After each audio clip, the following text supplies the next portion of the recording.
Shalom, shalom, peuple de Dieu et tous les serviteurs du Seigneur qui nous suivent. Que la paix de Christ soit avec vous. Je vous salue au nom de Jésus-Christ. Nous sommes encore là dans le cadre de notre émission à la loi et au témoignage où nous partageons la parole de Dieu comme d'habitude. Et nous sommes en train d'exploiter un thème très important, un thème très riche. Dieu nous fait comprendre encore beaucoup de choses par rapport à ces mystères cachés de tous les temps. Ce sont des mystères que le Seigneur a placés dans les Écritures, mais qui donnent la vie. Bien-aimés, depuis un certain temps, nous sommes en train de parler sur les fruits consommés par Ève et Adam, les fruits mangés par Adam et Ève, et de cet arbre de la connaissance du bien et du mal, ainsi que de l'arbre de vie. Aujourd'hui encore, nous allons évoluer. Mais je n'oublie pas de vous rappeler que vous devez vous abonner, vous qui nous suivez pour la première fois. Demandez aussi à vos connaissances de s'abonner sur cette chaîne qui vous enrichit et qui vous bénit. Dr Dadi Dan Kadima officiel. Il y a un numéro qui s'affiche là, c'est par ce numéro que vous pouvez nous contacter. C'est par ce numéro que vous pouvez nous appeler, nous écrire. Nous sommes sur WhatsApp. Posez vos questions. Partagez aussi avec nous ce que vous connaissez par rapport à ces thèmes, afin que nous puissions encore avoir le temps de partager davantage. Et vous avez une doctrine contraire, n'hésitez pas de nous appeler, n'hésitez pas d'écrire. Et vous pouvez aussi écrire même en envoyant un message sur YouTube. Nous allons lire votre message, nous allons lire vos questions et nous allons y répondre. Celui qui vous parle, c'est votre frère, Dadi Dan Kadima. Nous sommes appelés dans le ministère à la grâce doctorale et par la miséricorde de Dieu, nous avons toujours ces soucis-là de partager avec vous ces choses. Bien-aimés dans le Seigneur, nous avons déjà commencé à introduire ce thème et aujourd'hui nous allons encore faire un pas plus. Je vous demande aussi de partager ces messages avec les autres, de demander même aux autres, de les inviter à s'abonner. Et le Seigneur vous bénira abondamment. Je vais commencer cette émission par une prière afin que le Seigneur nous oriente. Tendre Père, nous te disons merci et prions que ta bonté nous soit accordée. Conduis-nous pendant ces instants et que tout ce que nous allons partager soit pour ta gloire. Nous avons ainsi prié en demandant que tous ceux qui nous suivent soient bénis. Au nom de Jésus-Christ. Amen. Bien-aimés, nous bénissons beaucoup le Seigneur parce que je crois que nous sommes à notre 4e séance. Je crois 4 ou 5e, par rapport à ces thèmes sur Adam et Ève, mais les fruits consommés par Adam. Nous avions découvert quelque chose dans les Écritures, lorsque nous étions en train de lire le Genèse chapitre 2. Nous avons d'abord compris au chapitre 2, verset 9, que le Seigneur avait pris et l'arbre de la connaissance du bien et du mal, et l'arbre de vie. Tous les deux arbres étaient au milieu du jardin, c'est clair. Dans les jardins, il y avait les arbres de toute espèce, mais au milieu, il y avait ces deux arbres-là. C'est le verset 9 du chapitre 2 qui nous dit « L'Éternel Dieu fit pousser du sol des arbres de toute espèce agréables à voir et bons à manger. » Vous voyez, les arbres de toute espèce étaient partout, dans l'Éden et dans les jardins, là où il fit pousser. Mais ces arbres étaient visibles et mangeables. Parce que quand on dit « agréables à voir », ça veut dire que c'était des arbres visibles et bons à manger, des arbres consommables.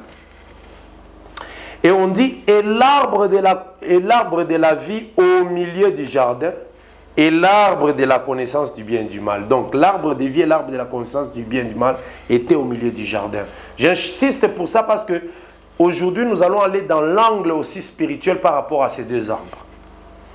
Et lorsque nous arrivons au chapitre 3, au verset 6, la Bible nous dit « Après l'entretien du serpent et de la femme vit que l'arbre était bon à manger et agréable à voir. » Donc cette femme Ève n'était pas spirituelle, n'était pas esprit, elle était physique. C'était une femme naturelle. Et elle était dans un jardin naturel où il y avait des arbres de toute espèce, des animaux, des oiseaux et ainsi de suite. L'homme aussi était un homme naturel et non un homme esprit.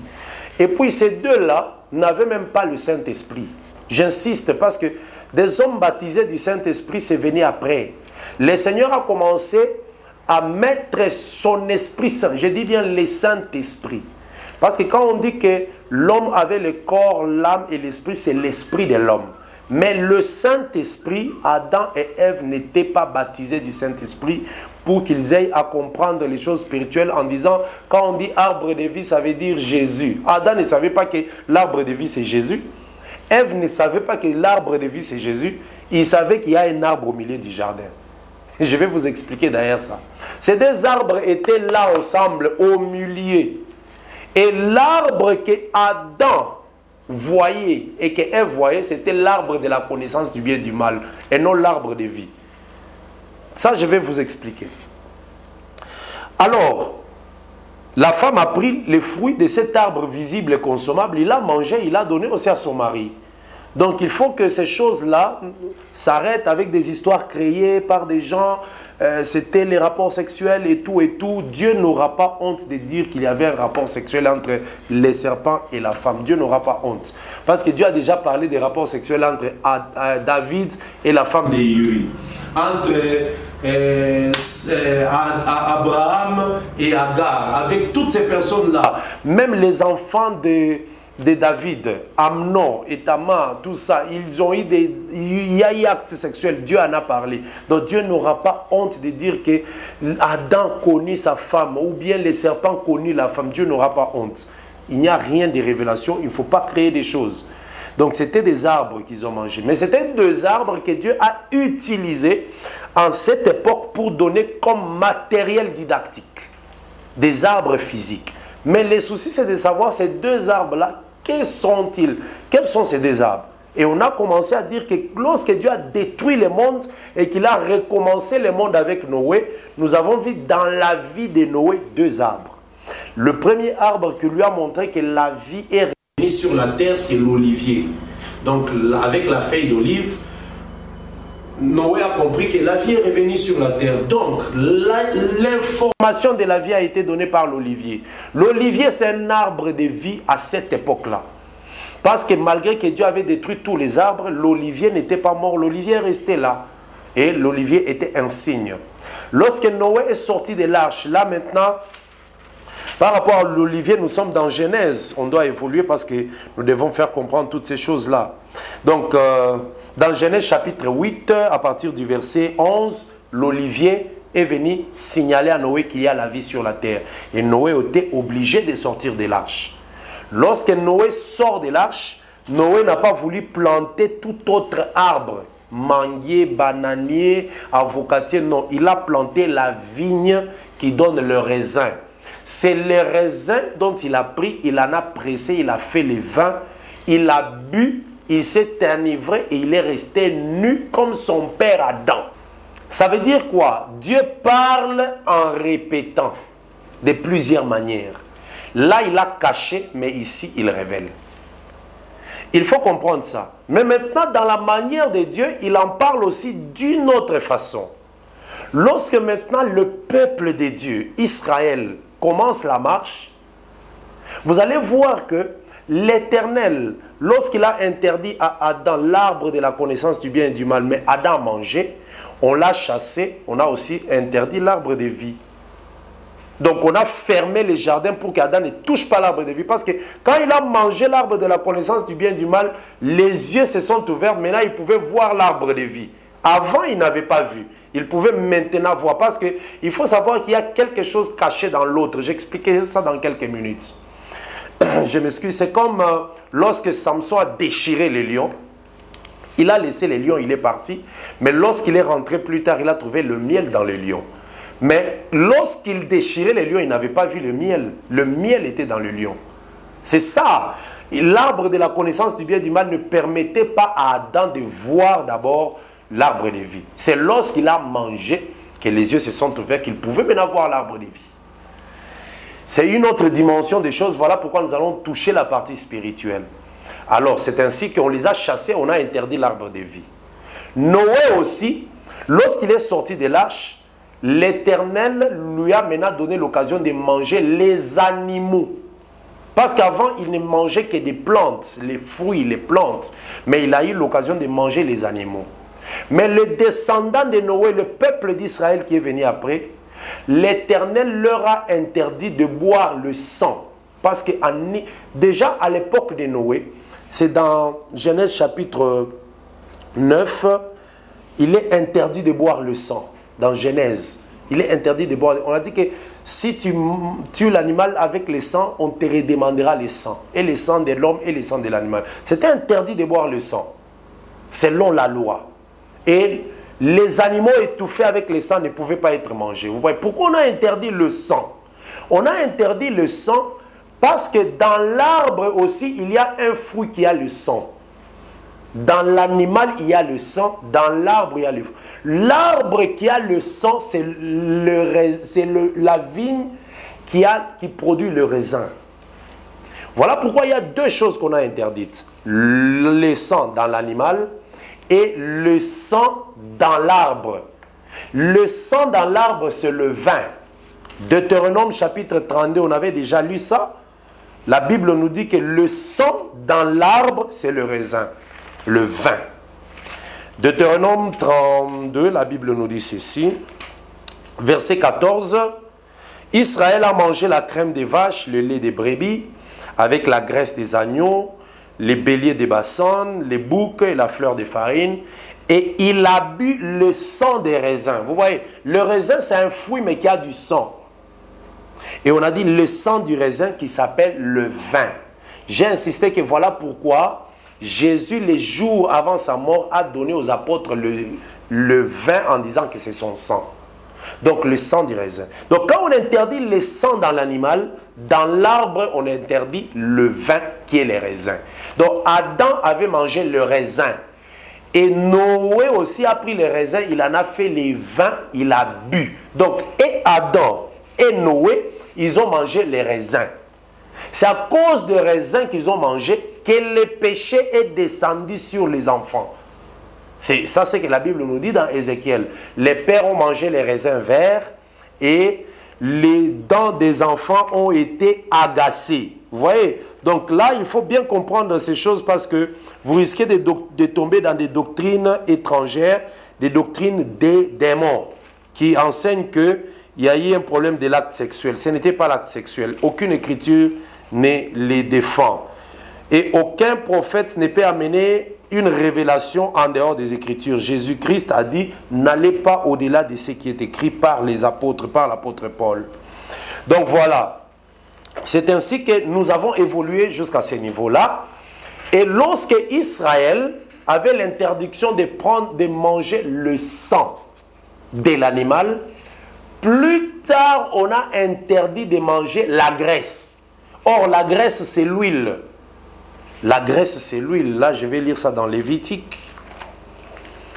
Lévitique, la Bible nous dit ceci. Lévitique, chapitre 3, les versets 10 et 17.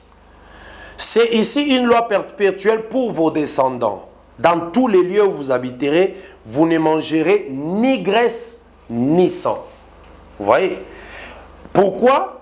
On a ajouté l'interdiction de manger la graisse plus tard. Mais l'interdiction de manger le sang a été faite avant. La Bible dit ceci. Genèse 9, à l'époque de Noé, verset 4. Seulement vous ne mangerez point de chair avec son âme, ça veut dire avec son sang. Sachez-le aussi, je redemanderai le sang de vos âmes. Je les redemanderai à tout animal, je redemanderai l'âme de l'homme à l'homme et à l'homme qui est son frère. Si quelqu'un verse le sang de l'homme, par l'homme son sang sera versé, car Dieu a fait l'homme à son image. Vous voyez? Donc à Noé, on a dit ne mange pas le sang, n'ose pas manger le sang de l'animal. Mais après, dans Lévitique 3,17, on dit maintenant, et la graisse aussi. Vous voyez, c'est comme ça aussi Adam. Ne mange pas l'arbre de la connaissance du bien et du mal. Lorsqu'il a mangé, on a dit, ne mange plus aussi l'arbre de vie. On l'a chassé. Donc on a interdit le sang d'abord. Plus tard maintenant, on a interdit l'huile. Vous voyez, le sang et l'huile. On a interdit le sang et l'huile plus tard. L'huile, c'est la graisse. La graisse dont on parle dans l'animal, dans l'arbre, c'est l'olivier qui produit l'huile d'olive. Comprenez bien ces choses, bien aimés, parce que c'est prophétique. Nous avons deux arbres maintenant. La vigne qui produit les raisins donnent le vin c'est le sang. L'olivier produit les olives donnent l'huile d'olive. Alors, quand nous regardons dans la révélation, l'animal et la plante, c'est la même chose. Nebuchadnezzar a rêvé les vaches et il a rêvé aussi les épis. 7 vaches, 7 épis. Les épis sont des plantes. Les vaches, c'est l'animal. Mais il dit que c'est la même chose. Donc, dans la révélation, Dieu peut utiliser un arbre qui parle d'une plante. Une plante qui parle de l'arbre. C'est la même chose. Jésus-Christ aussi. Jésus-Christ est l'agneau de Dieu. C'est un animal. Mais Jésus-Christ est le grain de blé. C'est une plante. Jésus-Christ est l'arbre de vie. Jésus-Christ aussi est l'agneau. Vous voyez, il est arbre, il est animal. Dans la révélation, je dis bien.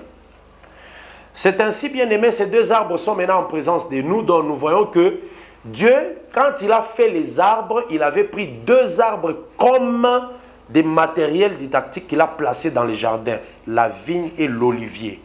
Et vous allez voir que même dans la vie d'Israël, ces deux arbres sont des arbres très importants partout. Quand Dieu dit, vous entrerez dans la terre promise, vous trouverez des oliviers et des vignes. Il sait pourquoi il dit ça. Parce que la vigne produit le sang, mais l'olivier produit l'huile. Voilà. Maintenant, quand nous allons dans les spirituels, et puis je vous informe que dans toutes les Écritures, si vous lisez, l'unique fruit qui a été interdit, c'est les raisins. Quand quelqu'un se consacre à Dieu, on l'interdit les raisins. Les raisins, c'est les fruits interdits. Samson, à sa naissance, l'ange a dit à sa maman, tu ne mangeras pas des raisins, tu ne mangeras rien de la vigne. Il n'y a aucun autre fruit qui a été interdit dans les Écritures. Ça n'existe pas. Les fruits interdits dans les Écritures, c'est les raisins. Un fruit interdit. C'est un enseignement. C'est parce que la vigne, c'est un arbre qui produit le sang qu'on avait interdit à Adam. Parce que Dieu savait que le sang est interdit. Mais on n'avait pas d'abord donné les noms.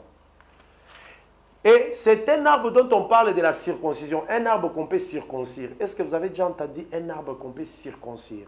Circoncision de l'arbre. Parce que quand on parle de la circoncision, c'est le sang qu'on verse. Quand un enfant passe à la circoncision, c'est le sang qu'on verse. Mais regardez ce que la Bible nous dit dans cette écriture de Lévitique 19. L'arbre qui peut passer à la circoncision. Lévitique 19, la Bible nous dit ceci. Verset 23, Lévitique 19, 23.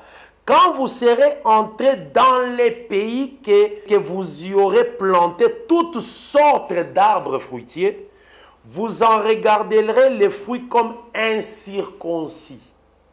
Pendant 3 ans, ils seront pour vous incirconcis.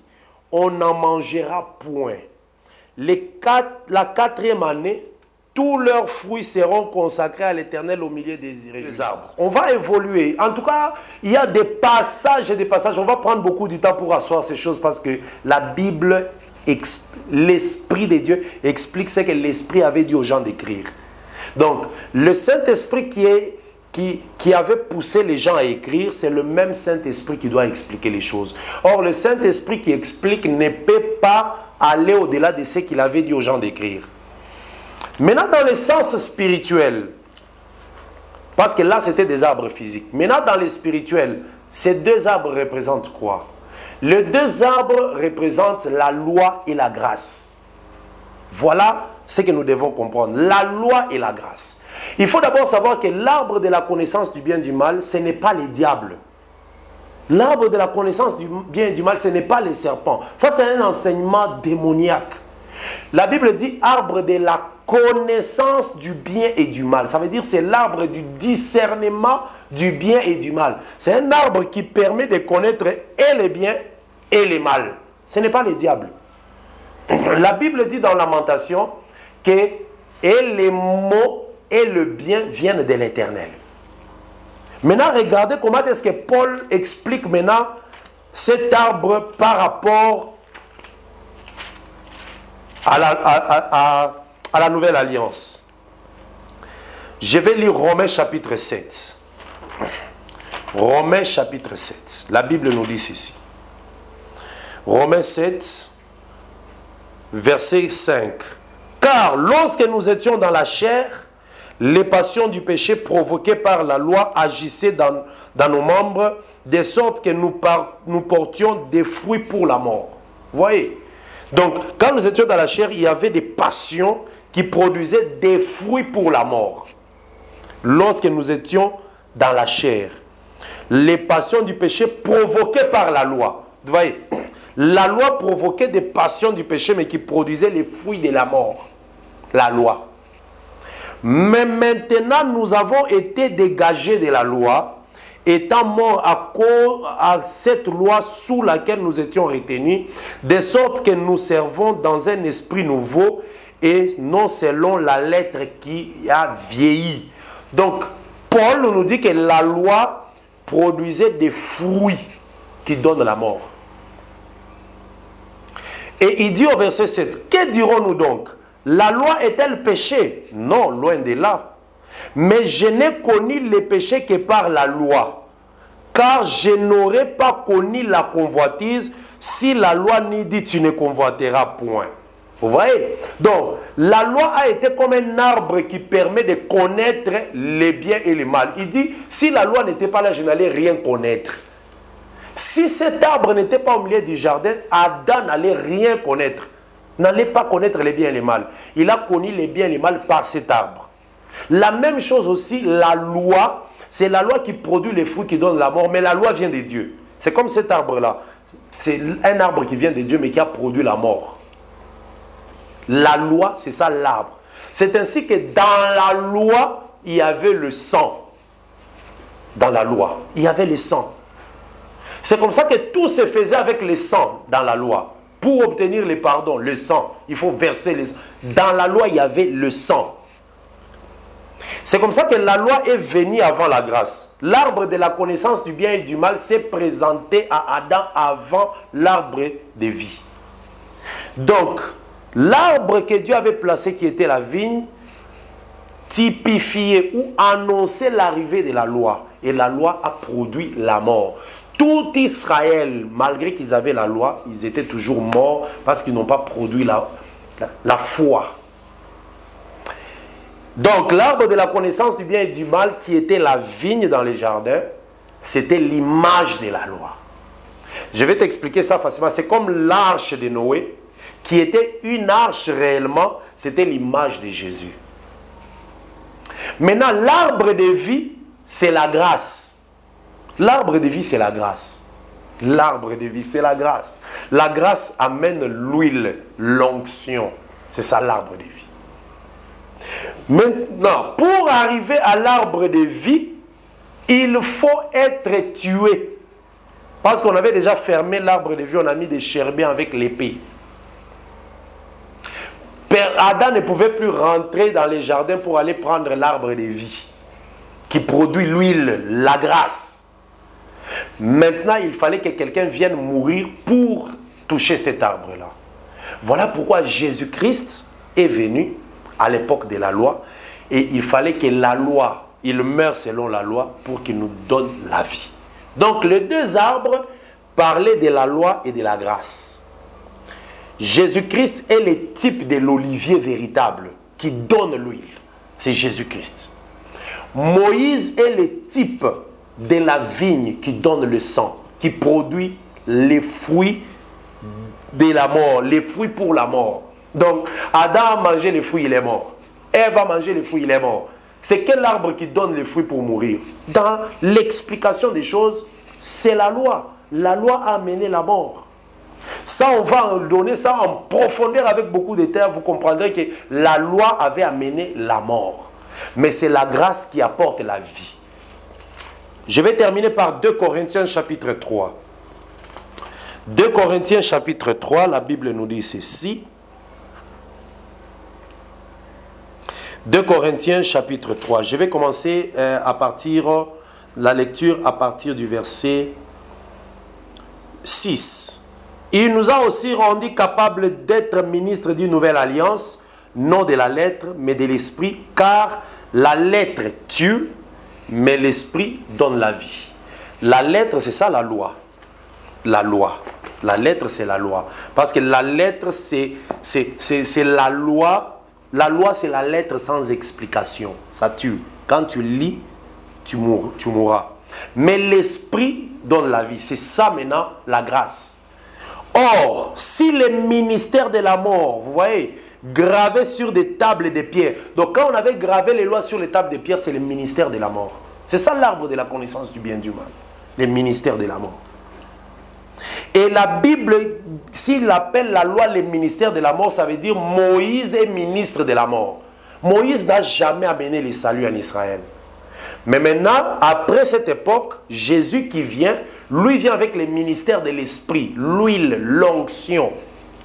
L'onction. D'ailleurs, quand on oint quelqu'un, quand l'esprit descend sur quelqu'un, c'est typifié par l'huile, l'onction. C'est ça l'olivier. Voilà pourquoi, quand on faisait l'huile d'onction, on la faisait avec l'huile d'olive. C'était pour annoncer que c'est l'image de la grâce. Bien-aimés dans le Seigneur, voilà des choses profondes qu'il faut comprendre. Que dans ce temps-là, dans les jardins, c'était deux arbres. La vigne et l'olivier. Qui a produit les raisins donnent le sang, donnent la mort. Mais la vigne produit et l'olivier produit l'huile qui donne la vie, la grâce. Que le Seigneur des grâces vous bénisse, bien-aimés. Ce sont des choses profondes. Donc, les deux arbres-là sont aussi l'image de Moïse et Jésus. Ce sont les deux prophètes majeurs. Il n'y a pas de prophètes majeurs. Les deux prophètes majeurs, c'est Moïse et Jésus. Dans Moïse, il y a tous les autres prophètes qui viennent. Ésaïe, Habakkuk et tout. Tous ces prophètes-là sont des prophètes mineurs qui sont dans les prophètes majeurs Moïse. Et Jésus est le prophète majeur de la nouvelle alliance, le messager de l'alliance. C'est lui Jésus. Maintenant, en lui, tous les Éphésiens 4, les apôtres, prophètes et tout sont en Christ. Donc, si quelqu'un s'appelle prophète majeur, c'est un antichrist. Et tous ceux qui l'appellent sont des gens qui sont derrière l'antichrist. Parce que le prophète majeur, on le reconnaît par deux choses. Lorsque le prophète majeur vient, il amène d'abord l'alliance. Moïse a amené l'alliance de la loi, Jésus a amené l'alliance de la grâce. Lorsqu'un prophète majeur arrive, les prophètes majeurs amènent l'adoration. Moïse a amené l'adoration sur la montagne, Jésus a amené l'adoration en vérité et en esprit. Lorsque les prophètes majeurs arrivent, ils apportent, qu'est-ce que je peux dire? Ils apportent un peuple, ils apportent un sacerdoce, voilà.